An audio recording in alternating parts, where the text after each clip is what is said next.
ni nee ngeen Sénégal autrement ngeen ko dippee fan ngeen far ci opposition wala bokk ci pouvoir bi.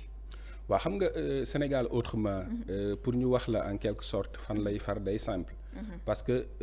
bu ñu nee Sénégal autrement Sénégal ci yeneen anam rek am na lu bëree bëri loo nga xamante ni daf koy wundu xam nga dañu nekk ñoo nga xamante ni dañu toog à un moment donné ñu constaté que Sénégal yoon bi mu jël nekkul yoon bu baax bi Sénégal depuis plus de 60 ans mun nañu sax léegi ñu dugg suñu 70e année d'indépendance je pense que boobu ba léegi yoon bi nga xam trajectoire bi nga xamante ni moom la ñu édicteel plan bi nga xamante ni plan stratégique bi nga xamante ni moom la ñu tegal gisuñu ci amuñu ci une visibilité très très claire pour xam d'ici 50 ans d'ici 100 ans fan la Sénégal jëm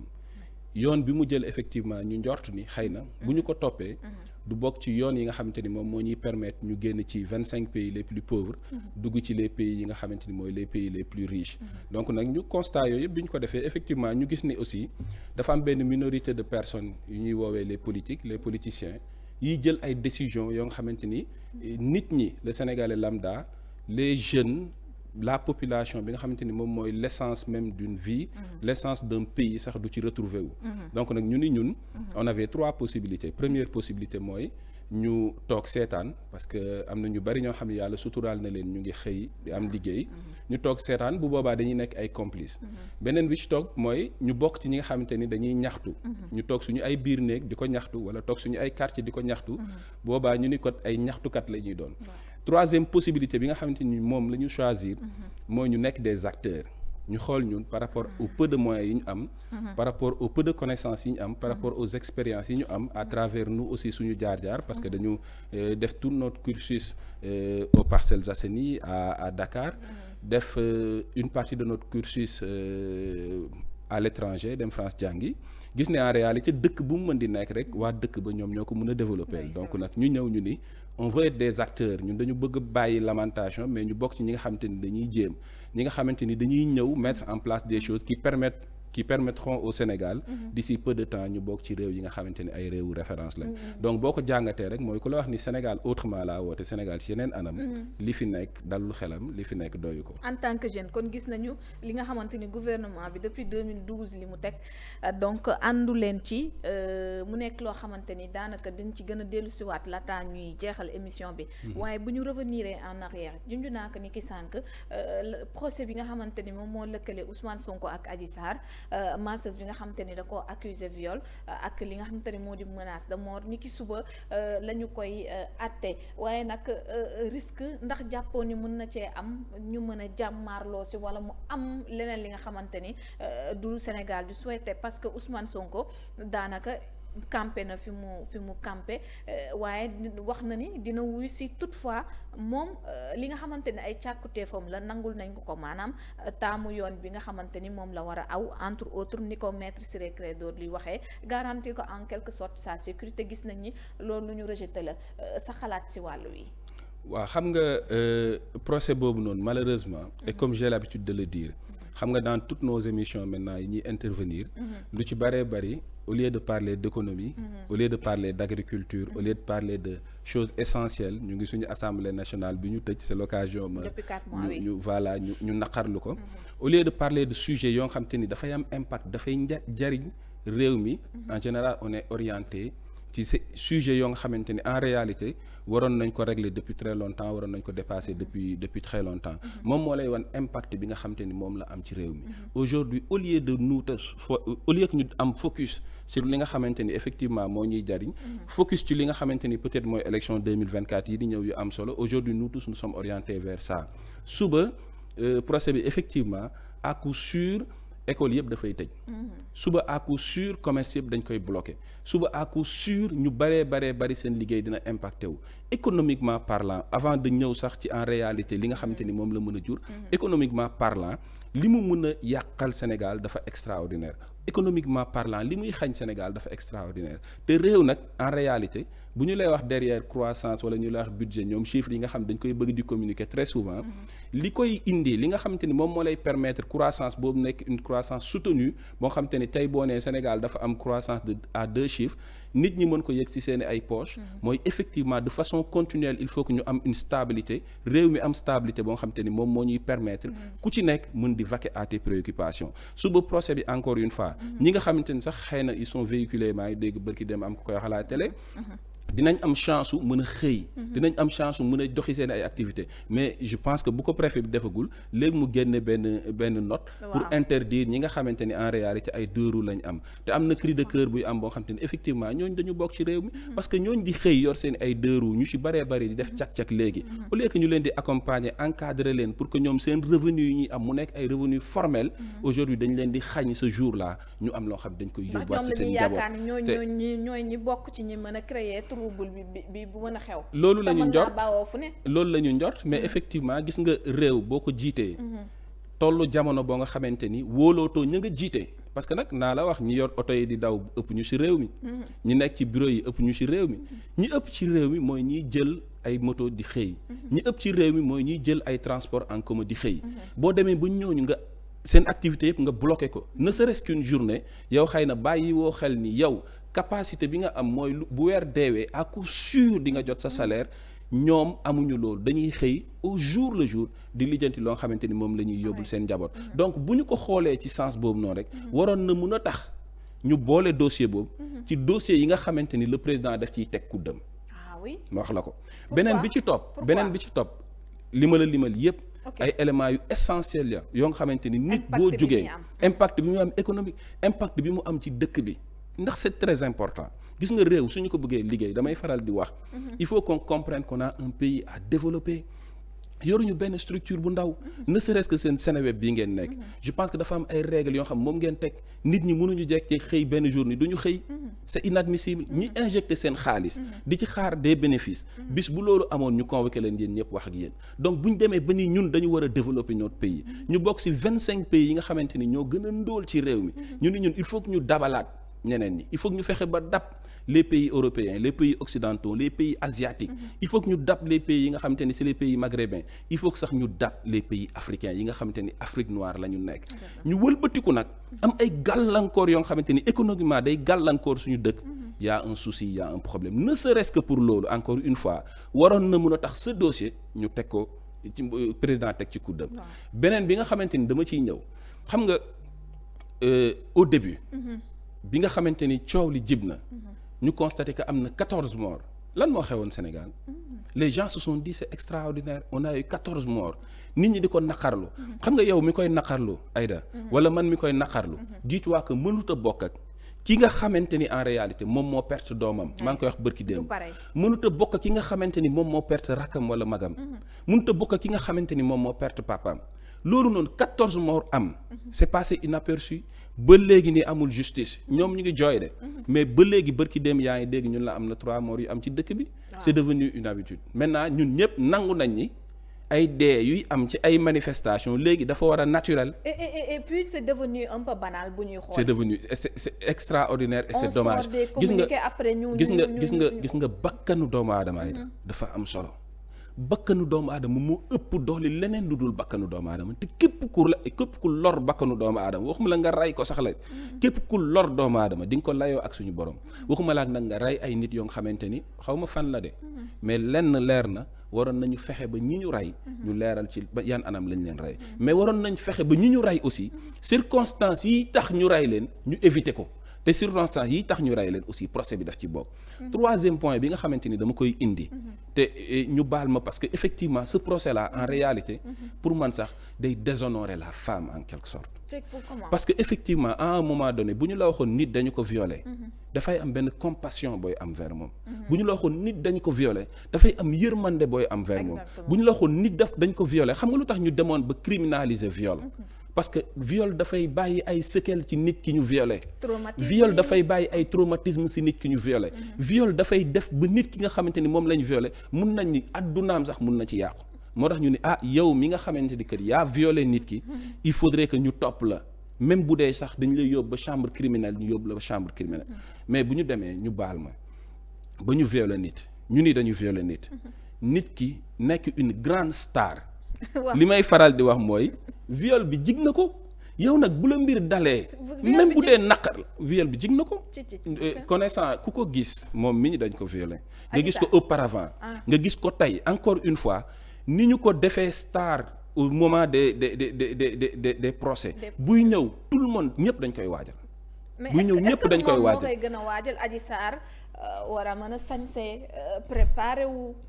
sa communication avocat boo koy déglu sax danaan la xool leen ko ni mu jekkee xool leen ko dégagement bu mu indi psychologiquement est-ce que nekkul en quelque sorte sax nag di gën a préparer client am pour mu nekk à l'aise ci li mu war a dem contrairement ak star bi c'est là où il y a un problème xam nga lan moo tax mu am problème wax naa ko bërki démb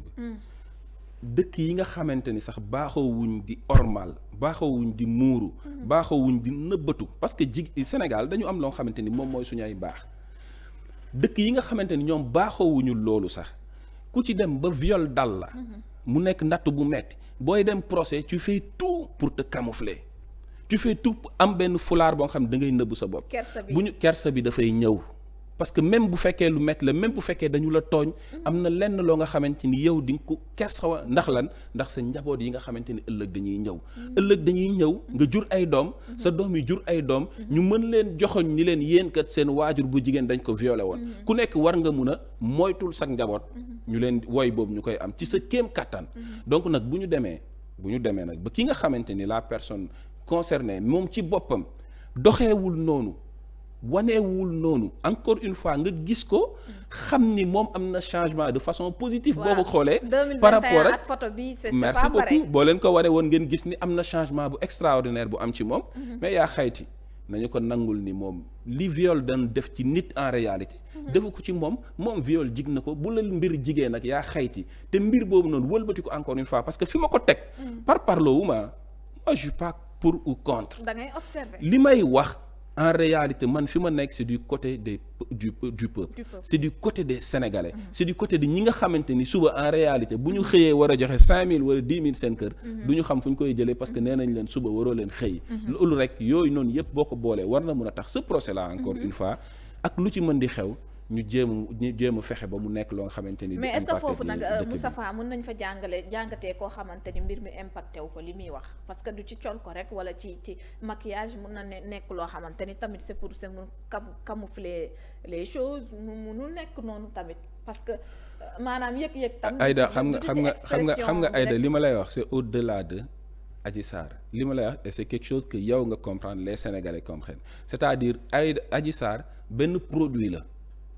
boo nga xamante ni dañ koy rendre marketable dañ ko jëlalil ay photographe yu jóge à l'extérieur ñu ñëw def benn magazine ci moom dañu ko defal ay interview ci moom da nga gis ni elle est surprotégée Adji Sarr buy génn sécurité bi muy àndal bari na ñuy génn duñu ko am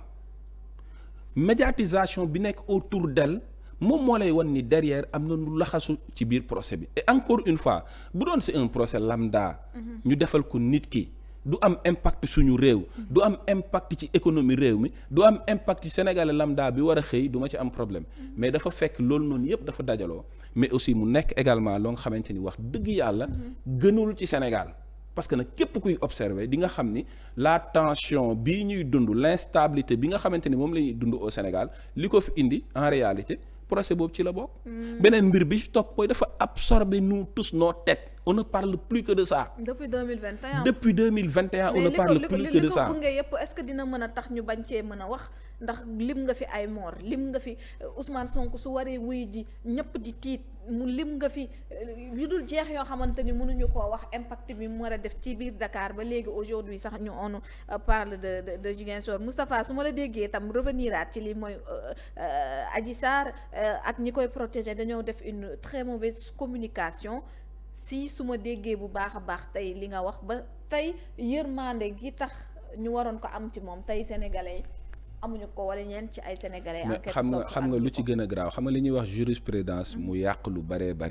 xam nga au-delà de Adji Sarr parce que tey ku ci nekk mën nga am ci opinion par rapport dañ ko violer wala violer ko loolu ça concerne les personnes. mais au-delà de ça gis nga mbir boo ciy dugg da ngay xool impact yi. j'ai bien écouté le président de la République bi muy wax yenn dossiers yi daf ciy teg concam ba ñu koy xalab j'étais d'accord ak moom ci yenn points xam nga lan moo tax am na mbir yoo nga xamante ni bu naree taal réew bu naree rey ay nit bu naree lool ay nit nga fexe ba loolu noonu bañ a am moom moo gën effectivement nag dossier bi encore une fois quel que soit li ci mën di xew quel que soit lépp loo ci mën di xew dossier bii nii ñu teg ko de côté moo gën wala boog bu ñu koy àtte ñu fexe ba àtte bi mu aw yoon je pense que demain mooy procès bi ñu ñaan yàlla procès bi mu jàll ci niñ ko xamante ni noonu lañ koy ñaanee réew mi am stabilité mais daal la responsabilité de l'État est engagée ñeneen ñi mun nañ ci am responsabilité mais ki ci ëpp responsabilité ci réew mi c'est l'État moom moo am responsabilité wu garantir la stabilité de ce pays-là et stabilité de ce pays lii daf ci dépendre effectivement nag je peux comprendre que nul n'est au-dessus de la loi parce que c'est ce qu'on dit et je suis entièrement d'accord mais je dis encore une fois xam nga loolu noonu xam nga loolu mun nañ ko analyser mun nañ ko interpréter mais ñun ñëpp on est des observateurs et on a constaté en réalité que ce dossier-là c'est au-delà du viol parce que ñoom ci seen bopp nangul nañ la seen bopp ni xëy na ce jour-là procès moral moo fa naraam procès moral la nar am na ku ma dégg ci sànq mu ne procès moral maa ko dégg ci benn journaliste yéen bokk raisonnement te yàlla xam na dégguma ko mais en réalité ñun ñëpp ay sénégalais lañ ñun ñëpp Sénégal lañ nekk et li ñu gën a ñor ça doit être le Sénégal ça doit être les Sénégalais donc nag bu ñu nekkee face à une situation quelles que soient nos appartenances quel que soit ku ñu faral ak ku ñu faralul nañu fexe ba xool loo nga xamante ni du yàq suñu stabilité dëkk et je pense que man en toute sincérité et ça peut-être que ça n'engage que moi procès bi li muy yàqal Sénégal moo ëpp li mu koy indi. naka nga gisee attitude les jeunes de Ziguinchor parce que dañu doon gis cité kër góor gi bu ñu barricadé avec des gendarmes mais tey jii c'est la population de Ziguinchor ñoo devenir des gendarmes tey ba ñu ngi koy dégg ñoom ñoo lay jox laissez-passer pour nga jàll wala bokk doo jàll ñu gis engouement bi nga xamante ni jeunes yi am nañ ko malgré que am na ay seeni moroom yi fa faatu mais terewul ñu deltu ginnaaw ci li nga xamante ni moom la ñu nekkee. xam dafa war a nekk alerte aussi auprès de notre État et de nos politiques. xam nga alerte bi lan la. gis nga l'État doit comprendre que sa responsabilité moom mooy protéger les personnes bu ñu demee que les personnes entre elles c'est-à-dire la population ci seen biir di xool ñoom ñu ñuy protégeante entre ñoom contre. mun naa ni l'État parce que quand je parle de force de l'ordre force de sécurité je parle de l'État de façon générale ça veut dire qu'il y a un souci boo nga xamante ni il faudrait que ñu jéem ko réparer te ce souci là mooy y a une rupture de confiance entre nos politiques de façon générale et peut-être la population bi nga xamante ni si ñoom la ñuy exercer seeni ay pouvoir parce que bu ñu demee effectivement ba jàpp ni ñoom waa Ziguinchor ñoom ñoo war a protéger Ousmane Sonko ça veut dire que en réalité wóolootuñ ci état bi alors que état dafa waroon tëddee njaaxaanaay les forces de sécurité dañu waroon tëddee njaaxaanaay ba tax ñoom ñi nga xamante ni ñoo fa dëkk ñu am xel bu dal ci ni le procès sera équitable ñu am xel bu dal ci ni dara du dal xëy na Ousmane Sonko ba tax ñu mën ko livrer normalement et que ñu dem ci procès boo xam te ne c'est un procès équitable loolu nag le mal est très profond xëy na dañu ko limiter war a alerter tey bu ñu gisee li xew Ziguinchor que ni jeunes yëpp tey jii pare nañu xam nga dafa am ñu may waxtaanal ñu wax ma mbir yu am solo xam nga gis nga ki nga xamante ni dafa lijjanti 400,000 am xuus géej ak ni mu mel mu xuus ko mën ko song dem ci ay lendemain yoo xamante ni xamul lu mu fay fekk kooku dafa désespéré gis nga nit nag am na fu muy toll ci manque d'espoir amatul benn espoir xamatul suba lan mooy xew moom par rapport ak li nga xamante ni moom lay yóotu moom la soxla parce que effectivement dund bi dafa metti à un tel point que les gens n'ont plus confiance au Sénégal les gens n'ont plus confiance en leur gouverneur te loolu lan moo ko waral en leur gouvernant te loolu lan moo ko waral li ko waral mooy en réalité ñoom seeni ay priorité la ñu déplacé parce que priorité bu ñu fexe woon ba jeunes yi nga xamante ni ñoom ñooy xëy suba ngoon guddeeg bëccëg di barricade ñu am ci lu ñu jàpp ñu am lu ñuy liggéey xëy na bu boobaa tension bi dina gën a wàññeeku mais bu fekkee nit ñi amu ci lu ñu jàpp nit ñi liggéey nit ñi encadré woo leen les jeunes dañuy jàng ba am bac jàng ba am master 2 di daw di uti ay liggéey yoo nga xamante ni 50,000 lañ leen ciy fay 60,000 lañ leen di fay nga de gis des menuisiers des mécaniciens yoo nga xamante ni dañuy góorgóorlu ba taxawal seen ay atelier amul benn accompagnement pour que ñu mën a am une formalisation amul benn accompagnement pour que ñu mën a am accès au financement amul benn accompagnement pour que ñu mën a taxawal sax une mini entreprise buy permettre ñoom ñu ci am ay revenus ñeneen di ci am ay revenus mais ñooñu bu ñu demee ba xamatuñu fu ñu jëm dañuy ñëw substituer la parce que am nañ jot gi am nañu jotu toog suba ngoon jaarale fa exactement c'est là où moi je dis encore une fois et foofu laa ko bëgg accès sama communication dama ko bëgg accès foofu mooy que les politiques en tant que jeune effectivement il faut que les politiciens puissent comprendre que le problème c'est pas un problème de protéger Ousmane Sonko le problème c'est pas un problème contre Adji Sarr ou contre qui que ce soit le problème c'est que les Sénégalais souffrent à l'intérieur les Sénégalais mënuñu am fu ñu exprimer seeni souffrance bis bu ñu gisee opportunité dinañu ko saisir te bu ñu ko saisiree nañu xam ni bis mën na ñëw mu exploser te bu exploser nag du jariñ kenn Sénégal donc li gën mooy ñu fexe ba indiwaat stabilité bi nga xamante ni effectivement moom mooy dalal xelu population bi mais ñoom moom moo leen di permettre aussi au lieu que ñu concentrer wu sur un procès pendant pas mal de temps que ça soit nos ministres que ça soit nos députés que ça soit l'opposition nos chefs d'entreprise tout le monde en parle alors que en réalité dañu fi waroon toog di wax nan la ñuy fexee ba dab Chine nan la ñuy fexee ba dab États-Unis wax ci mbay mi wax ci koom bi wax ci leneen ak leneen ak leneen ak leneen parce que loolu moo ëppal njariñ population bi pour dire vrai. alors ci beneen point par rapport ak tey taxawaay bi nee nga jeune nga sànq tudd